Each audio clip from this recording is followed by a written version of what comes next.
లాగాలనేటువంటి ప్రయత్నం బీజేపీ వైపు నుంచి కూడా చాప కింద నీరులా జరుగుతోంది అనేటువంటిది ఏమంటారు రవి గారు, రవికిరణ్ గారు ఏమంటారు? ఇదంతా ఒక వ్యూహం అంటారా రవికిరణ్ గారు? ఒకసారి విన్నాం కృష్ణాంజనేయులు గారు, సరే ఒకసారి రవికిరణ్ గారి వర్షన్ విన్నాం, ఏమంటారు?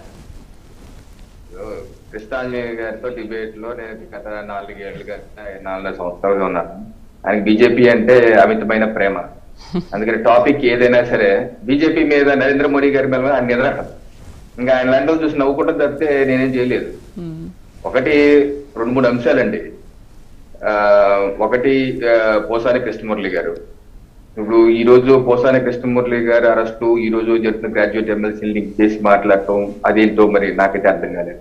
ఇప్పుడు పోసాని కృష్ణమురళి గారు ఒక గొప్ప సినీ రంగంలో గొప్ప వ్యక్తి, గొప్ప రచయిత, గొప్ప దర్శకుడు, గొప్ప నటుడు. నంది అవార్డులు కూడా వచ్చాయి. అనేక సందేశాత్మకమైన చిత్రాలు, లేడీ ఓరియంటెడ్ సినిమాలకు కూడా ఆయన కథ రచించిన వ్యక్తి. నేను కూడా చాలా అభిమానిస్తాను.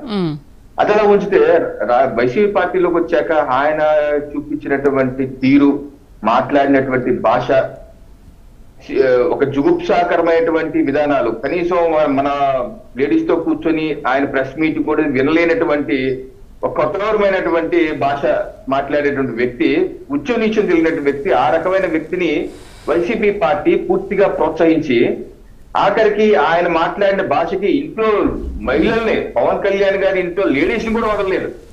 అటువంటి వ్యక్తిని తీసుకొచ్చి AP film development corporation chairman చేసి సత్కరించినటువంటి పార్టీ. అటువంటి వ్యక్తుల్ని ఇది సినీ రంగంలో ఒక దిగ్గజం వ్యక్తిని అతపాతాలకి తొక్కేసే విధంగా ప్రోత్సహించి సమాజంలో విలువలు లేని వ్యక్తిగా జాబితాలో ఈయన పడేశారు. అక్కడికి ప్రభుత్వం మారినప్పుడు కూడా ఆగలేదు. నవంబర్ మాసంలో టీడీడీ చైర్మన్ గా బిఆర్ నాయుడు గారిని ప్రభుత్వం నియమిస్తే ఆయన గురించి ఏ రకమైన మాటలు మాట్లాడారండి? అతను ఆయన మీద నవంబర్ లోనే కేసులు బుక్ అయినాయి అనేక జిల్లాల్లో. ఇది గతంలో కూడా రాజమండ్రిలో కూడా పోలీస్ స్టేషన్ లో ఫిర్యాదు ఇస్తే కేసు బుక్ చేయలేదు. అప్పుడు కోర్టుకి వెళ్ళి కోర్టు ఆదేశాలతో కేసు బుక్ అయ్యింది. ఈ రోజు రాజమండ్రిలో కూడా కేసు ఉంది. అనేక జిల్లాల్లో ఆయన మీద అనేక పిఎస్లో కేసు నమోదైంది. మరి అటువంటి వ్యక్తిని అరెస్ట్ చేయడాన్ని విచారించాలి కదా. వీళ్ళే కాదు, నేను అడుగుతున్నాను, అనేక మంది ఇప్పుడు కాకినాడ ఉంది సార్, మనం ద్వారపూడి చంద్రశేఖర్ రెడ్డి గారు ఏ రకమైన జుగుప్సాకరమైన మాటలు చంద్రబాబు నాయుడు గారి నుంచి, పవన్ కళ్యాణ్ గారి నుంచి మాట్లాడారు. పోనీ అది పక్కన పెట్టండి. మా ఎన్డీఏ ప్రభుత్వం వచ్చాక మొన్న జూలై మాసంలో శ్రీదేవి గారు జూలై 3వ తారీఖు మున్సిపల్ అధికారులు ఒక ఇల్లీగల్ గా ఒక భవనం కడుతుంటే దాన్ని పర్యటనకి వెళ్తే దాన్ని అడ్డుకున్న ద్వారపూడి చంద్రశేఖర్ రెడ్డి గారు మన అనుచరులు వచ్చి అధికారులు కొట్టారు. ఆయన మీద ఆ రోజు జూలై 5వ తారీఖు కాకినాడ 2 టౌన్ పిఎస్ లో నాన్ బెయిలబుల్ కేసు నమోదైంది.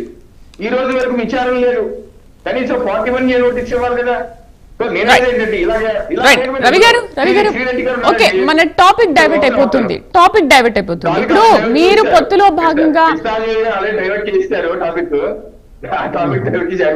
నేను అంటే మీరు ఎమ్మెల్సీ దాని గురించి ఇంకేదైనా డౌట్ అడుగుతారేమో అని చెప్పేసి నేను మీకు అవకాశం ఇచ్చాను. కృష్ణాంజనేయులు గారు కూడా మధుసూదన్ గారు మాట్లాడుతున్నప్పుడు దానికి సంబంధించి మాట్లాడతారేమో అనుకుని మళ్ళీ జీవి రెడ్డిని తీసుకొచ్చారు. Right, okay. పొత్తులో భాగంగా ఉన్న బీజేపీ సంగతి ఏంటి అంటే సామాజిక సమీకరణాలని దృష్టిలో పెట్టుకుని పదవి దక్కే అవకాశం ఉందా? ఆశావహులు చాలా మంది ఉన్నారు, మీకు వచ్చే పదవి ఒకటే ఉంది. మేడం, మాకు 1 వస్తాయా 8 వస్తాయా అన్నది మా అధిష్టానం కూర్చొని నిర్ణయిస్తారు. ఇప్పుడు 3 పార్టీలు కలిసి ఎన్డీఏ కూటమిగా ఎన్నికల ముందే ప్రజల ముందుకు వెళ్ళాము. దీనిలో ఇచ్చిపుచ్చు ధోరణిలో వర్క్ చేస్తాము. గతంలో మేము తక్కువ తీసుకుని ఉండొచ్చు, లేదా టీడీపీ ఎక్కువ తీసుకుని ఉండొచ్చు, లేదా జనసేన మోస్తరుగా తీసుకుని ఉండొచ్చు. అది ముగ్గురు కలిసి నిర్ణయం తీసుకున్నట్టు ఉమ్మడి నిర్ణయం. అది పార్టీ శ్రేయస్సు దృష్ట్యా కాదు, రాష్ట్ర ప్రజల శ్రేయస్సు దృష్ట్యా కూడా తీసుకున్న నిర్ణయం.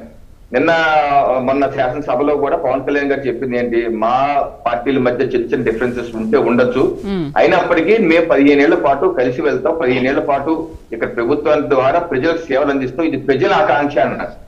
డెఫినెట్ గా ఈ కూటమి అనేది ప్రజల ఆకాంక్ష అండి. ఈ కూటమిలో 2014లో కలిసి వెళ్ళాం, ప్రజలు ఆశీర్వదించారు. 2017-18లో విభేదించారు, ఒకరి మీద ఒకరు కత్తులు నూరుకున్నాం. 2019లో ఎన్నికల్లో ఫలితాలు ఏ రకంగా 3 పార్టీలకు వచ్చాయో మనం చూసాం. మళ్ళీ కలిసి వెళ్ళాం 2024, అప్పుడు మళ్ళీ ప్రజలు ఆశీర్వదించారు.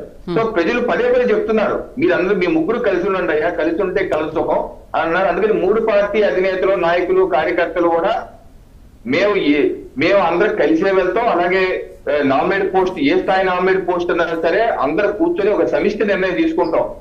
వాళ్ళకి ఎక్కువ ఇచ్చారు, వీళ్ళకి తక్కువ ఇచ్చారు అనే భావన ఏమి ఉండదండి. సమిష్టి నిర్ణయం తీసుకుంటాం, ఒకరినొకరు గౌరవించుకుంటూ టెన్షన్ ఉండొచ్చండి. టెన్షన్ ఉంటే కుటుంబంలో అన్నదమ్ముల మధ్య ఉండవండి, ఉంటాయి. బట్ అది కాదు ముఖ్యం. మనకి రాష్ట్ర అభివృద్ధి ముఖ్యం, రాష్ట్ర శ్రేయస్సు ముఖ్యం. సో ఆ రకంగా శ్రేయస్ గా వీళ్ళు ఎక్కువ పని చేశారు, వీళ్ళు తక్కువ పని చేశారు, అదే మా వల్ల అయింది, మీ వల్ల అయింది అంటే అలా కాదండి. అందరి వల్ల అయింది. ఇది అందరి వల్ల కలిసి అయితేనే అయ్యింది. అందరి సమిష్టి బాధ్యత. బిందువు కలిస్తేనే ఒక మహాసముద్రం అవుతుంది. ఆ రకంగా అందరం కలిసాం కాబట్టి సో ఇప్పుడు ఒకటండి, రాజకీయాల్లో ఇమీడియట్ గా మనకి రిజల్ట్స్ వచ్చేవండి. ఇప్పుడు నేను గత 12 ఏళ్ళుగా రాష్ట్ర రాజకీయాల్లో ఉన్నాను. భారతీయ జనతా 12 ఏళ్ళు పార్టీలో ఉన్నాను. నన్ను వదిలేండి, మా పార్టీలో దశాబ్దాలుగా పనిచేస్తా ఉన్నాను. ఏ ఒక్క బాధ్యత కూడా, ఏ ఒక్క పోస్ట్, నామినేట్ పోస్ట్ కానీ ఎమ్మెల్సీ టికెట్ రావాలి. మా పార్టీలో దశాబ్దాలుగా ఉన్నారు. 30 ఏళ్ళు 40 ఏళ్ళుగా పనిచేస్తున్నారు. ఎందుకు పనిచేస్తున్నాం? ప్రజల కోసం పనిచేస్తాం. అంతేగాని ఇక్కడ వచ్చే ఒక నామినేట్ పోస్ట్ కోసం, వచ్చే ఒక ఎమ్మెల్సీ పోస్ట్ కోసం. అంటే ఇప్పుడు అన్నేళ్ల నుంచి సేవ చేస్తున్న వాళ్ళు ఎవరైనా ఆలోచిస్తారు కదా, ఆశపడుతూ ఉంటారు కదా, మాకు ఈసారైనా పదవి వస్తుందేమో అని చెప్పేసి. అంటే ఇప్పుడు వాళ్ళు కూడా ఖచ్చితంగా అసంతృప్తికి గురవుతారు కదా.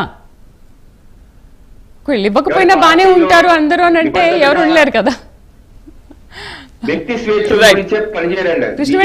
టీడీపీ కానీ జనసేన కానీ వ్యక్తి స్వార్థం గురించి, వ్యక్తి స్వార్థం గురించి వస్తే సంతోషమే. కృష్ణవేణి గారు ఏమంటారు? మానేసి రాజీనామా కృష్ణవేణి గారు మాట్లాడబోయే ముందుగా ఒక అంశం అండి. కృష్ణవేణి గారి దాకా ఒక జెన్యూన్ డౌట్ ఒకటి, ఒక కీలకమైనటువంటి అంశాన్ని కూటమి ముందు వచ్చారు.